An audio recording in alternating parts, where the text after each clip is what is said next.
why don't I start with Viv Goldstein. Viv, you're a director and head of GE FastWorks, which is a very interesting effort within GE to help what is a 130-year plus company to capture some of the global trends in open innovation, some of the new moves towards sort of exponentially rising technologies. How do you do this at a company that has been around for so long and so successful and has profitable lines of business? Historically, it has been very difficult for incumbents, for traditional companies with existing business lines to capture the next new thing. Right. Tell us what your challenges are and what your strategy is. Sure. Well, I have to tell you, it's not easy. So I'd love to think of myself as a dinosaur who can dance. I'm not sure which side I fall more on, but it's not easy. But I think what we're finding is what FastWorks is really about. It's about how do you bring the scale and innovation of a company like GE and marry that with the speed and efficiency of a startup. But to do that, you fundamentally can't do it as a skunk works. You can't just say we're going to have a small group out there who will work on innovation. You have to make innovation and change everybody's business. And when you've got an organization of 300,000 people, that's super difficult. Now, just for the benefit of some of the younger members of the audience who might not remember what a skunk works is, of course, Lockheed Martin famously had a skunk works. IBM had a skunk works project. In effect, I think it's fair to say it's when an established company sees some sort of potential disruption. In the case of IBM, it was the personal computer, which was poo-pooed by the other big companies that made mainframes and MIDIs. We all remember Digital Equipment, Wang. These were giants of the computer industry a couple of decades ago. The chairman of Digital, Ken Olsen, said, "I see no reason anyone would want a personal computer in his home." Well, Digital is dead, right? But IBM set up a skunk works down in Boca Raton that came up with a PC. They found a business model. When it eventually became irrelevant to their particular clients, they sold it to Lenovo when it became commoditized. So it can work. So what you're saying is actually, you're a flamethrower. I mean, you said it very casually as though it's obvious, but it's not. This is what a lot of management gurus would tell a dinosaur company to do, saying you're going to kill innovation, set up a skunk works, put some young guys, have them eat pizza, and don't be near corporate culture. You'll come up with the disruption. Why don't you like this cool idea? So let them wear jeans for the day and ride around on Segways and put posters up and say, let's be more innovative. But that's not where the big ideas come from. That's not really how you're going to drive change in an organization our size. To drive that change, you fundamentally have to drive a change in your culture, which means you have to change the way people are held accountable. You have to change your rewards and recognition processes.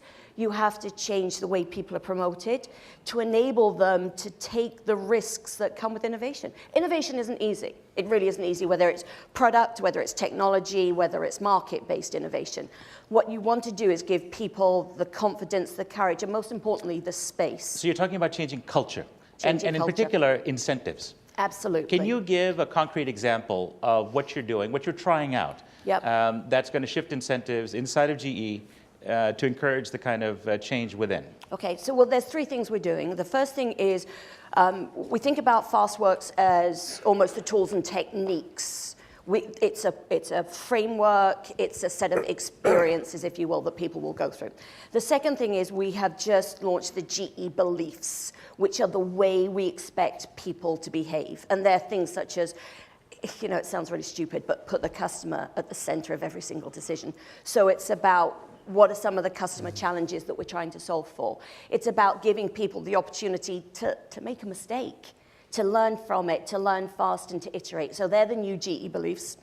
We have an entirely new performance management system, which for those of you in a large organization, it's every single day feedback. So most organizations do annual reviews.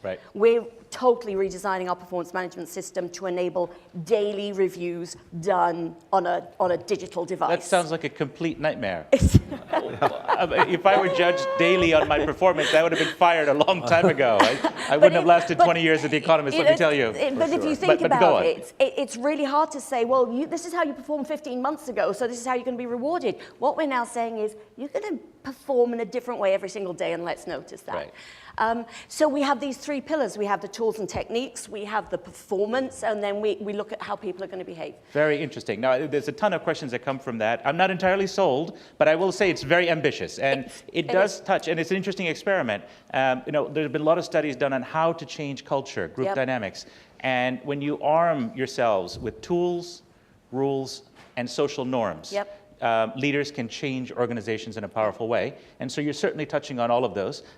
Let's maybe hear from some of the other panelists and come back on some of the points that have been touched upon. Sonny, let's turn to you. Sonny Garg, you're Chief Information and Innovation Officer at Exelon, which is one of the leading utilities in America. What do you think about this idea that was touched upon in passing about failure and learning from it and so on? Just to take up one example of organizational or cultural change and innovation, how do you think about this at your organization? Well, I mean, first of all, we run nuclear power plants, so we're not particularly interested in failure, and you're probably not interested in us failing either. Thank you very much. That was the right answer. So that's, we're very protective of that, obviously, and safety is a major concern. But so it actually complicates it even more, right? Because if anything, you've created a culture that says, look, you are protecting some very bad outcomes if you don't perform a certain way. And it builds up a culture, sort of this notion of the risk of action is always greater than the risk of inaction for people in big companies in that sort of situation. So that's a great line, right? The risk of action is greater than the risk of inaction. So people keep their head down, because if you make a mistake, you're going to be punished, right? Yeah, I mean, typically that's the way it works. And so, I mean, this idea of sort of daily feedback, I think the culture piece, I think, is the most critical piece, because you're fundamentally changing the way that people feel like they're rewarded. You're fundamentally changing what you've given them permission to do. And historically, you've kept them in a pretty tight box as to what they're supposed to do. And you haven't asked them about, hey, be creative, think differently, give me your ideas on what we can go do differently. And if you aren't looking at it from a reward perspective, I think you're not going to get the change you need. Now, I'm sorry, real quick. If your reward system doesn't change as part of this, you're just people are going to keep doing what they did before, because that's what they're rewarded for. Again, you're touching on one of my favorite themes, which is incentives, right? Mm-hmm. How to change incentives. We heard already from Viv that she's trying to change incentives within her organization. You're talking about it. Can you tell me a little bit about, just give us a sense of the sort of MBA culture that exists in traditional organizations and why that needs to change? Yeah, so I mean, I tend to think about it as, if you think about what an MBA stands for, it's Masters in Business Administration. You're administering. There's nothing in there about innovating or about change. And historically, we've been, like a big company like GE or Exelon, we've really been focused on efficiencies. We've really been focused on process and controls, and you're just incrementally trying to get a little better. But you're not really thinking more broadly. And I love that Carolyn had said in the previous panel about the ecosystem, right? You want your people to be thinking about not only the ecosystem within the company, which is very different than they have before, because they've probably only thought about their box within that org chart, but the ecosystem around them outside the company, and be much more intentional about how they're engaging with all the external ecosystem, how they engage with research facilities, how they engage with VCs, how they engage with private equity firms, how they engage with startups. Because the innovation is you're trying to create a culture internally where you're receptive to innovation and change, but you're also trying to create a culture that's looking beyond your internal borders for where ideas could come from. And you need to build those intentionally, and historically, big companies haven't done that. Now, I want to press you on this because the open innovation is one of the great mantras of our age, right? It's bandied about as though it's easy to do, and it's almost self-evident, right? People talk about the wisdom of the crowds. In my experience, while there's a lot of truth to that, you can go to TripAdvisor or Amazon reviews, you see this, a lot of wisdom. But there's also a lot of stupidity of the crowds, right? Yep. And a bland mediocrity of the crowd sometimes you find, right? So it seems to me just opening things up and singing Kumbaya is not the way. So one has to have a smarter approach. And in your own firm's background, I used to be our energy and environment correspondent, so I followed this for many years. You did have an experiment that maybe at trying to invest in other things outside. It was Exelon Enterprises, I think. Yeah. We invested in sort of let's look outside, let's disrupt ourselves, let's find new opportunities. Tell us very briefly what happened and what lesson have you learned? Yeah, I mean, I think that was more of we were just trying to diversify for diversification's sake. It wasn't necessarily a strategic view to say, okay, here's where we think the world is going, here's where our core competencies are, here's where we want to go play. So we got into things like broadband and telecom that really weren't necessarily related at the time with our business. Versus now we're trying to be much more strategic, trying to understand where the market is going, where the consumer is going, where policy is going, where technology is going, map that against our core competencies and figure out what we may be able to build ourselves versus maybe we need to partner or buy to be competitive. Okay. Let's get a perspective from a serial entrepreneur.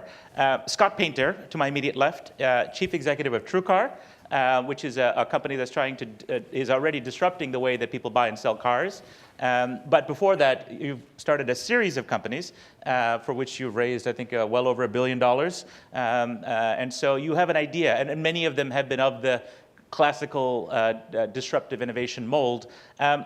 You've heard, two representatives of giant, successful American companies talk about how they're changing their culture, how they're dealing with disruption. Offline, Sonny was telling me about sort of trying to, rather than think of the word disruption, maybe think of it sort of enabling technologies. How do we find the next Uber or the enabling technologies like Uber? When you hear this kind of talk, what do you think? Do you think these guys can do it? Well, first of all, I actually work in an industry that still actually puts inflatable dinosaurs on the roof.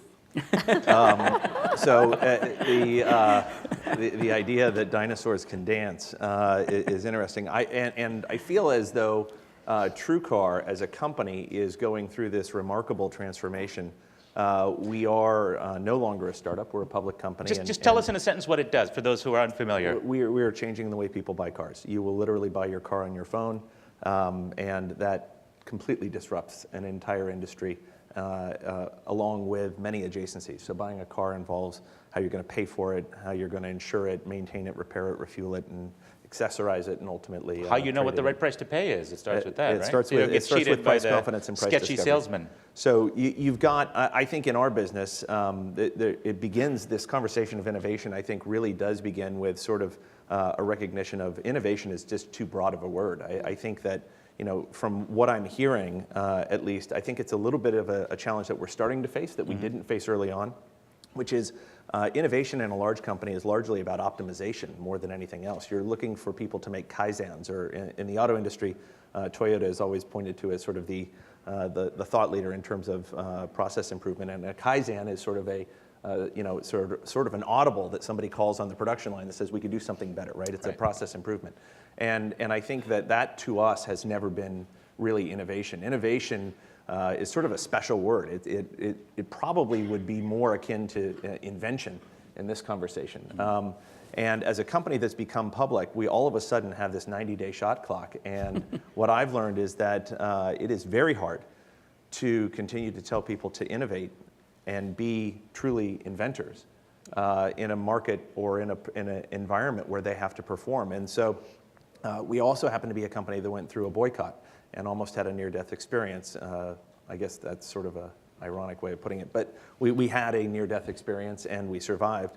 By your competitors, your rivals, the dealers. They're not our rivals. We support dealers. We absolutely are complementary. But the people who are boycotting you were not your customers, is what I'm saying. They were our customers. Oh, is that right? Actually. Okay, yeah, well, they're the ones who pay us. That is near death then. Yeah, it's bad when your customers who pay you don't want to pay you anymore. So we as a company have, I think, an institutional fear of making a mistake. There's a lot of people who are right now very concerned if they were to do something that steps over the line that they would somehow put the entire enterprise in harm's way. And so I really struggle with, as a leader, how do I continue to develop innovation within that culture? And I think that one of the things that we are finding is that we have to divorce the ability to perform, which all great companies must deliver on. You have to perform. That's a given. And in our case, we're a hyper-growth consumer internet company operating in automotive on a transactional platform. That means that we literally have to grow 50% or more a year. That is a very tall order for a company generating hundreds of millions of dollars to sit down with people and explain to them the physics of your problem, that you have to wake up every day and generate $1 million in revenue that you didn't generate the day before is a lot. And people get a little overwhelmed by that. And I think that in that environment, you have a lot of people who are responsible for delivering on that promise. I think that it completely kills innovation in general. And in our environment, we are trying to invent solutions. And we're using technology as a way of understanding how we can innovate and solve problems using technology better. And this idea that you're going to buy your car on your phone represents a very, very giant leap in process. And so for us, what we have found is that innovation almost entirely needs to be kept separate and apart from the day-to-day requirements of performance. You must let your innovators be free to fail, and you must allow them to not have the pressure of day-to-day performance expectations get in the way of what is almost always certain to sort of coincide with early stage invention, which is a total lack of profitability. You have to be able to. So give us a concrete example of how you protect those who are innovators, in other words, who are not working to create the next quarterly profit for you. Sure. Our engineering team, we have a couple hundred people. Our best and our brightest are segregated into a group of folks that are working on new product, and new product has absolutely no metrics around performance or adoption or revenue or margin. We have a core team of very, very capable people who've been working on existing product lines in Tiger teams that are very horizontally integrated across the entire product experience from beginning to end. And those teams have lots of different disciplines, but they know those products, they know how to iterate, and they are responsible for what we call NFE, or net funnel efficiency improvement. And that would be, I think, the equivalent of what you're looking for in terms of innovation. We're looking for those kaizens that can be really remarkable in doubling or tripling the productivity or monetization of that funnel. And almost nothing that we expect out of those kaizens or improvements are going to be transformative in terms of the customer experience. They just simply make it work better. That's a very, very good example. On the Economist Innovation Summit stage a few years ago, the great guru of disruptive innovation, Professor Clay Christensen, he talked about this very topic. And he explained why it is so hard for existing companies. And even, I have learned, Scott's young disruptive startup, which is now already experiencing some of the problems of middle age that 130-year-old companies experience, just given the nature of evolution, how quickly things evolve. He explained it's very difficult for existing companies to come up with these, what we slightly glibly call disruptive innovations, because of the antibodies within the system, he said, that are released immediately, because of the way that silos are set up, the way that salespeople are paid and reimbursed. When you bring up new products that are cost centers, that threaten existing lines of business, but ultimately could be better for the company, or certainly better for customers, you find all the antibodies in the system come out. And again, it gets to how do you protect, and part of the answer must be, you from the very top, from the CEO of the company and executive leadership, you need to protect the teams that are coming up with the future, even as you rightly say, Scott, you continue operational excellence, because otherwise your shareholders are going to punish you, right? You have to be able to achieve both goals. It's interesting. I think that for public companies, you do have to deliver on performance and potential, and those are two very different sides of the house. And the operating side of the house, the team that I have on that side, they're excellent at what they do. But if they were left to their own devices, the company would just operate perfectly and never innovate, to the term that we're talking about. Let me turn to Richard Sandor. Richard, you're Chairman, Chief Executive of Environmental Financial Products, but you have a long and rich history as a pioneer, indeed, sort of the leader in creating environmental markets in America and the world, and you at the interface of markets and regulation. Can you give us some sage advice? You've heard the ruminations on stage, small company, big company. How do you look at the question of innovation, and how, again, traditional companies that have vested interests, existing businesses, how can they innovate? What role might policy play, for example, in spurring innovation in areas like environment, which you specialize in? Vijay, I like to look at the process and divide it into three buckets. The first one is inventive activity. The second one is innovation, the commercialization of the idea, and then the other is diffusion. And I think at various stages of that process, there's a role for small and large companies. And I think many of the large companies are better innovators than That is in commercializing and creating value. propositions along the ways, and the invention maybe comes from big companies, but as we were talking, perhaps outside the process, non-professional R&D people, and that is what has to be harnessed. This is a very long process in the business that I've been in, and the few things that have been both failures and successes that I've experienced. It's generally about a 20-year process, and it's really funny, Vijay, because it doesn't matter if it's financial futures, PCs, or anything else. You've got a 0 to 2 years, which is kind of a toddler, and 2 to 5, which is like a young kid, and 5 to 10 is teenage, and 10 to 20 is there. So their journalism schools weren't the early adopters of PCs, right? It took a while, Sure. you know, for that stuff to happen. We still use quill pens at the Economist. Yes, We're 170 years old, and we see GE as a youngster.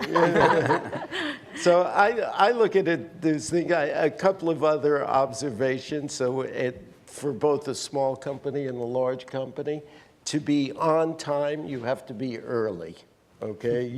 If you think that, for example, in the 1960s or 70s, that Bretton Woods would last and that interest rates would forever be stable, which is an area that we worked on, as you know, Vijay, you had to anticipate that that would end, okay? If you think in China in 03, 04, you had to anticipate what pollution would do to the environment and a potential. If you live today, you have to anticipate that the biggest and most important commodity of the 21st century will be water. Okay, you have to anticipate that these scarce resources.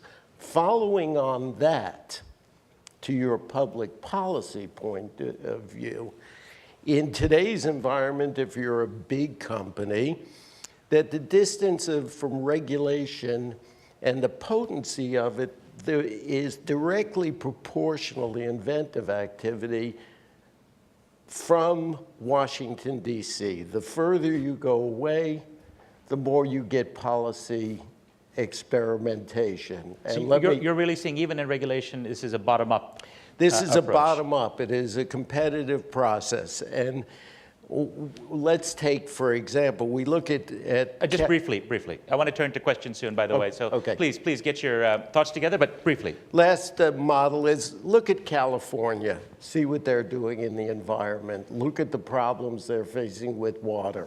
Look at New Jersey, which has developed a REC market, renewable energy certificates, and become a major generator of solar power. Look to China, okay?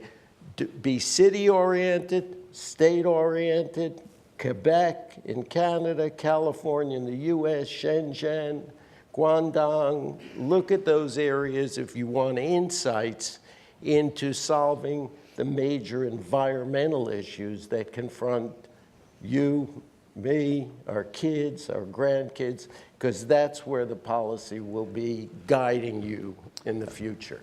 Richard, let me push you a little bit on this. In my experience, while there have been important policy advances that have led to innovation, we can remember the Clean Air Act amendments that created the SO2 trading markets in America, for example, and unleashed a wave of innovation, one of the most successful environmental laws probably anywhere.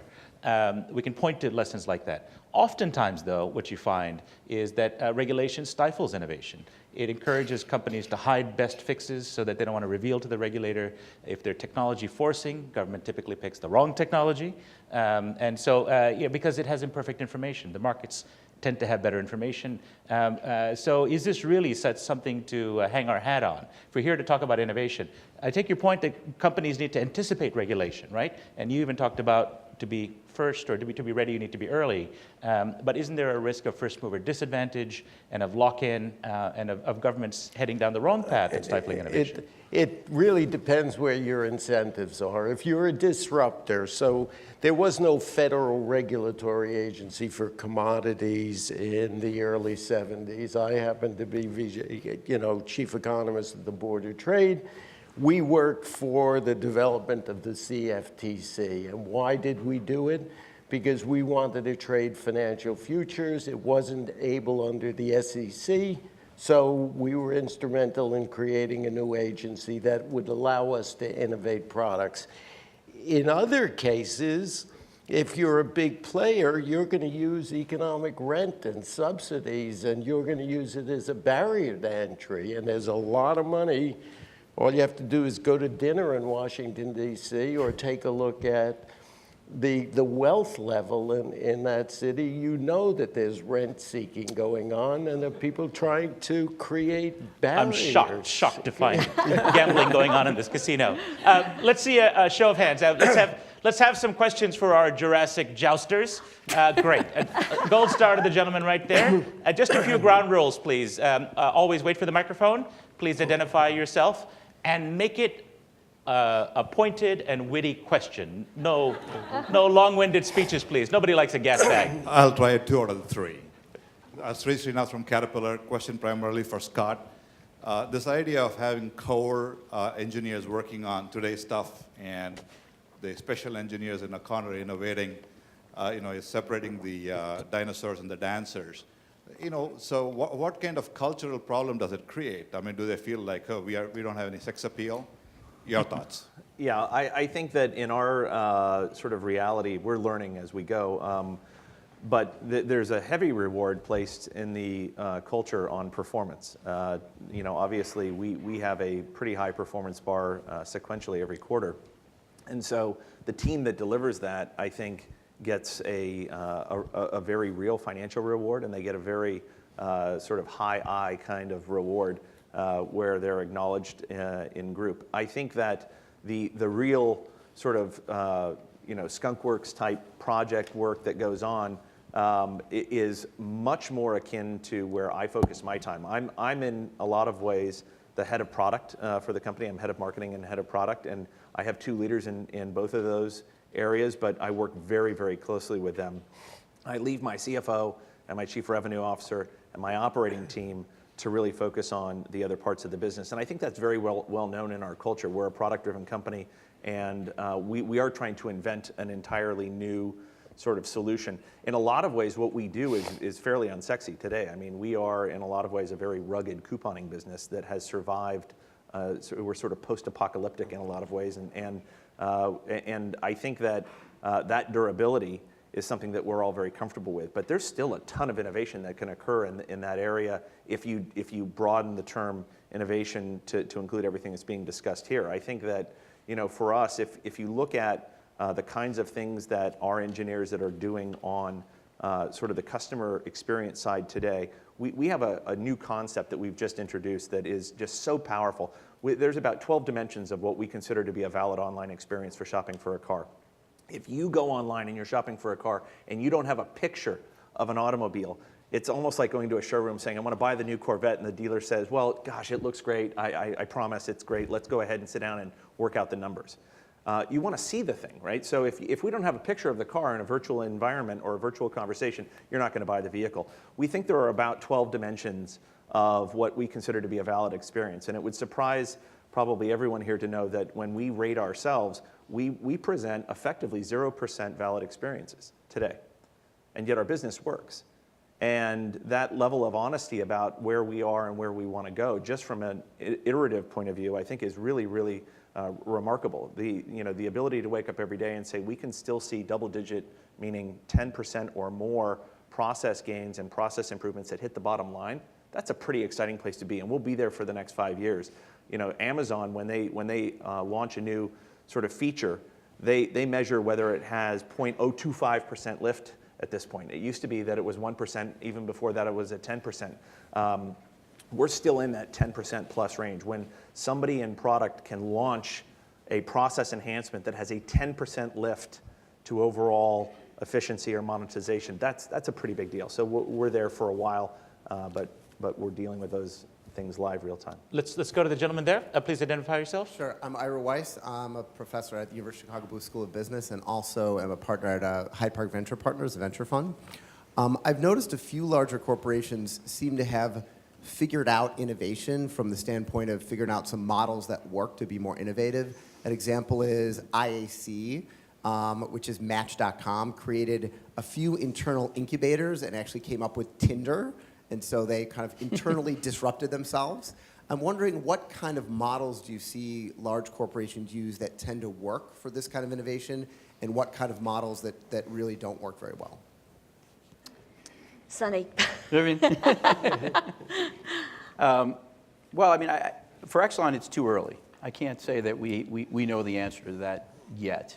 And I think that's why what we're trying to do is seed multiple experiments within the company to see what might work and what might not work, right? So we have a group internally we call the Tech Exchange that's looking external and looking at what the new products are ready for commercialization and how we're going to play in that space. So we're not looking to invent it ourselves. We're going to do more what Richard was talking about, which is commercialize it, but to be aware of what's going on. So understand what's going on in fuel cells or what's going on in distributed generation or what's going on in battery storage so that we can take advantage of it, right? We also, though, are trying to tap into our employees and allow them to invent. You know, we're trying to do something like a FastWorks process that GE is doing as well. So I think for us right now, it's early enough that, and I don't know if you're ever going to know that there's one right way. Right. So I think the debate isn't necessarily that you have to change or that there's different ways to do it, but there's a lot of debate about how best to do it given limited resources. I mean, is it better to set up a skunk project or set a separate team, or is it better to make it part of everybody's job? And I don't think we know the answer to that. I think it would be foolish to say that we do. Scott? So I know the folks at Tinder, and I also know the folks at IAC, and I can tell you it wasn't that they started out with a skunkworks or a lab that then created Tinder. I think that thing took fire, and the fact that it ended up where it is sort of a lot of palace intrigue.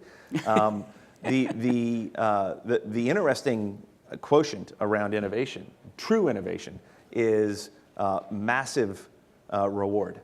What Silicon Valley was able to really get right is this notion that the management of a company, the inventors of a company, actually are going to own a third of it. And that's a pretty magical formula. One of the hardest things for big companies to be able to do is to truly allocate reward to those folks who are in the category of invention. Even a company like ours has a hard time with entrepreneurship internally, because at the end of the day, if their contribution is disproportionate to the overall enterprise and how the enterprise is going to reward, then why would they do it? Why would they not? So Scott, I mean, it's hard at GE to say suddenly that, one particular person is going to get a 30, 50%, 100% outsized bonus versus other team members. But you're a small company. Why don't you do it? What's keeping you from giving that bright spark in your team that comes up with this amazing $1 million idea? Just give them 1/3 of the $1 million. Well, why don't you do it? Actually, I'd go one step further. Why don't we actually treat our entrepreneurs as startups and actually create actual stock incentive and create businesses that compete inside our environments, actually give them the ability to get liquidity by rolling up into us when they're ready? What's the answer to your question? Well, I should get off my ass and figure that out. Okay. Because, I mean, quite honestly, it's the most important area for us to invest, and unleashing that entrepreneurial spirit. It's also another really interesting thing. We're going to talk about entrepreneurs later. I think the definition of entrepreneurs has become so romanticized that we forget that everybody thinks of themselves as an entrepreneur at some level. And so really, I try very hard to not have any entrepreneurs working for me because they tend not to listen. And so I do think companies get a little bit off track when they have too many entrepreneurs in the building. So, yeah, I just want to build on something that both the previous gentlemen said, which is, number one, I don't think there's a right or wrong answer. I think it's very dependent on the company, the environment, the culture, but I think there are some things to think about. We're certainly testing this idea about having entrepreneurs who run their own startup within the organization. In fact, We have a very neat one that's coming out of the fuel cells business of somebody who was actually at the research center. So she's a hardcore engineer and was an amazing, amazing scientist, and now she's actually running her own startup. But it's an experiment. You know, we don't know whether it's going to work or not. The other thing that I think kind of builds on what Scott was saying is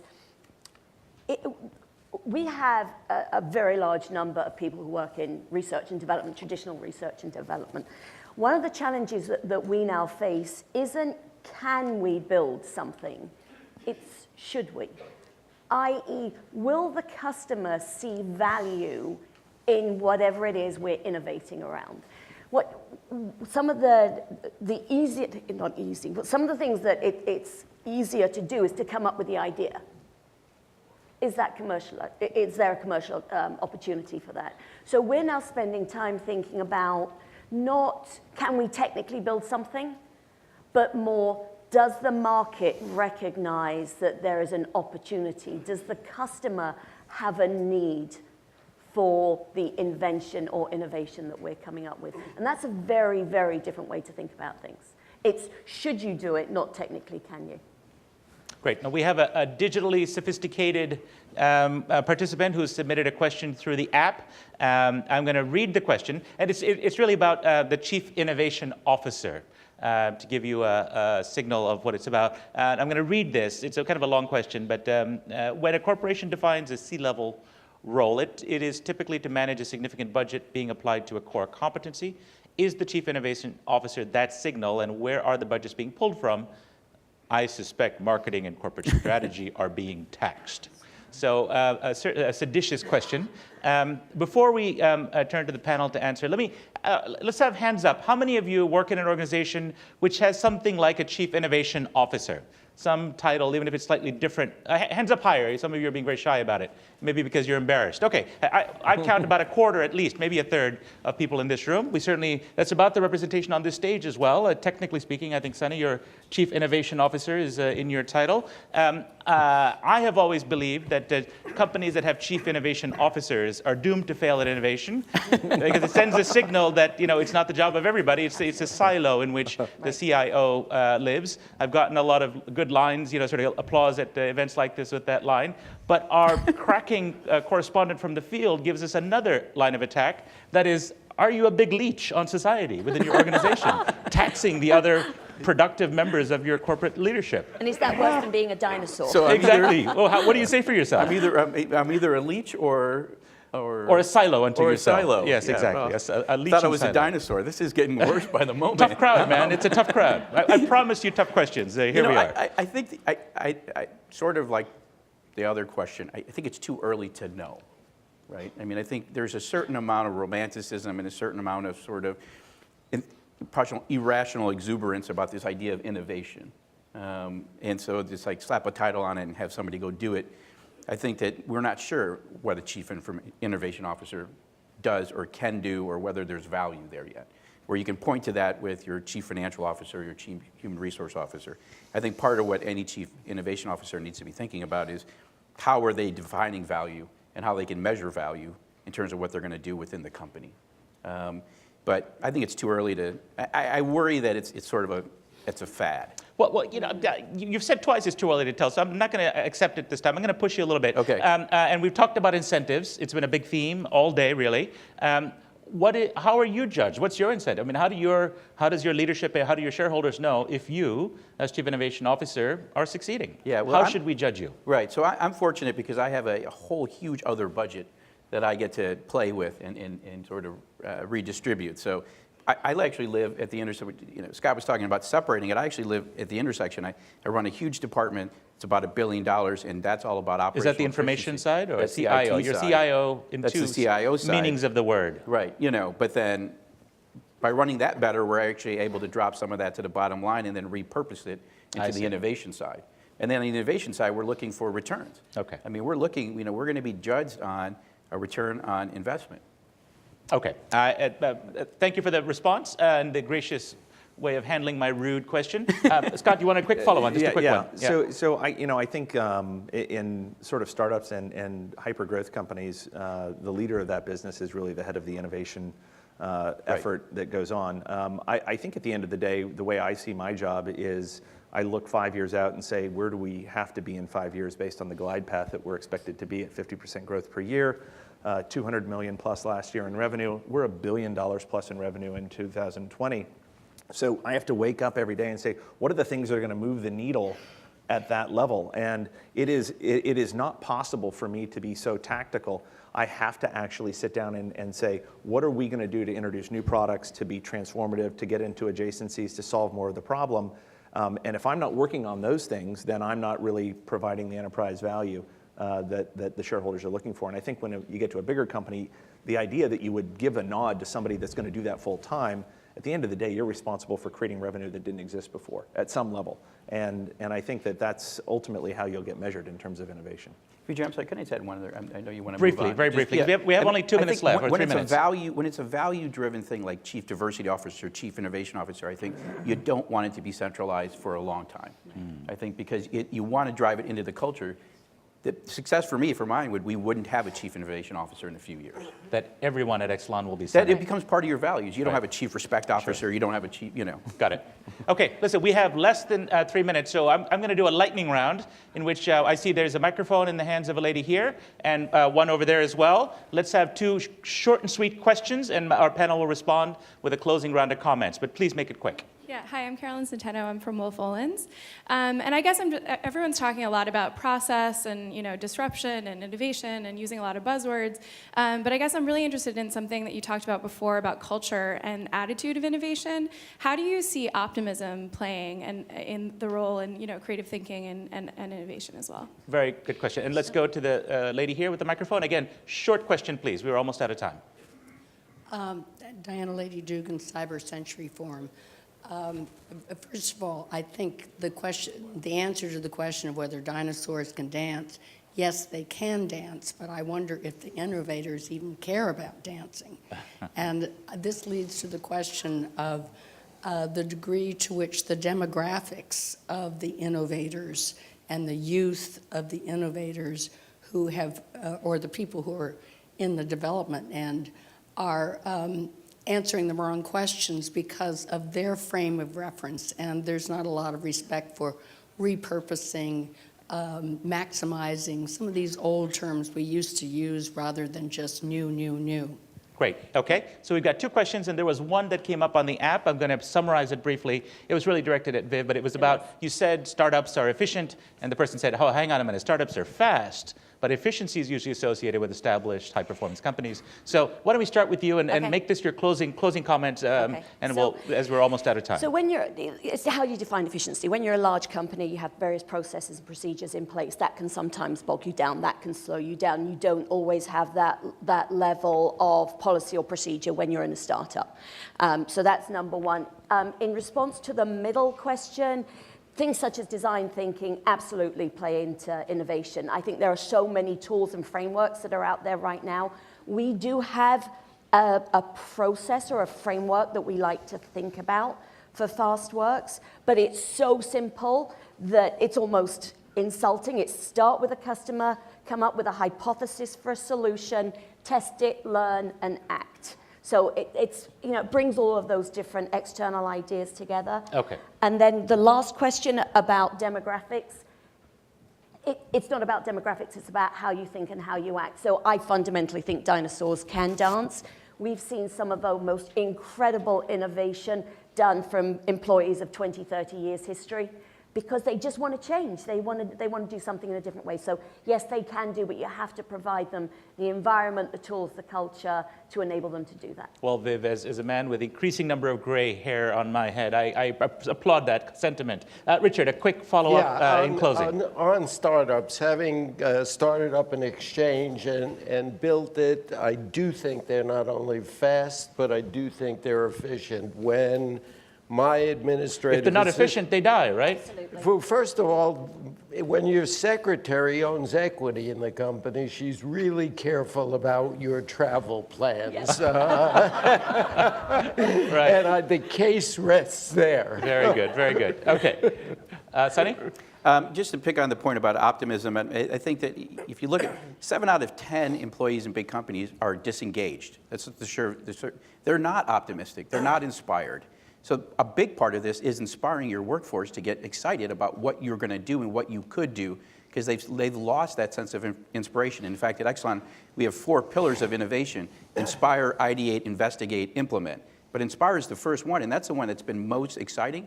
Is to get people excited about your industry again, excited about where it's going, excited about opportunities. They have lost that excitement in most companies. Scott. Even as a newly public company, we struggle with the requirement to be performance-driven, which is just pragmatic, realistic, boring, and depressing, and the desire to have potential. And I find myself, if I take my personal equation, my personal contribution out of the equation at any given time, we as a company begin to descend. Optimism is probably the most important, I think, quality of genuine innovation, because it's idealistic and it's the thing that allows you to truly create.